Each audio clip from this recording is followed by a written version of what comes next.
Hi, how was your exam? How was the general knowledge part of COQP 11? So it's pretty doable. Like if you are thorough with the current affairs and thorough with what's exactly happening around the society, then you will be good to go. Okay. Would you be able to cite some example of questions coming on top of your head from the GK part? Like there was a questions like from the World Cup. If you are just Okay. if you have watched the World Cup in last year, in which India had to face the defeat.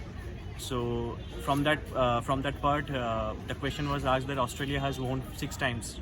So these are the questions that are coming. So if you are thorough with what exactly is happening around the society, so you will be pretty good to Okay. go. That was the current affairs part. What about static GK, like Indian history?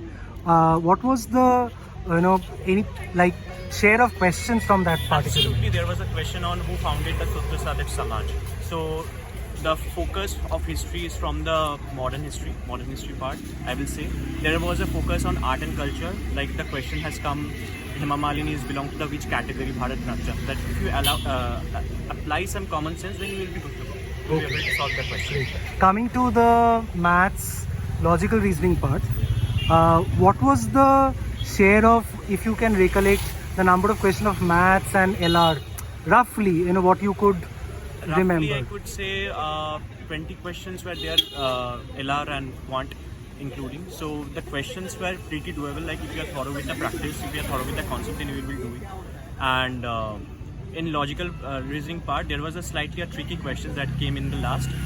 It was a question of coding and decoding. Okay. So otherwise, it's pretty doable. What about the verbal ability part? The English part, how was that? Like, was it basic application of sense of grammar? There was an application sense of grammar, I will say. It was belonged to the category of moderate. There was a questions on synonyms, antonyms. Vocab part was given more emphasis. And the RC portion that has been given in the examination is pretty doable. You can do in one go. So, for future aspirants, what would be your suggestion or observation as far as preparing for a COQP 11 paper of CUET PG is concerned? Okay. For me, it will be like if you are thorough with the current affairs, what exactly is happening around you, and if you are thorough with the concept of logical reasoning, quantitative aptitude, and also practice questions related to that, you will be good to go and you will ace the examination. Thank you so much. Best Thank you. wishes. Thank you, sir.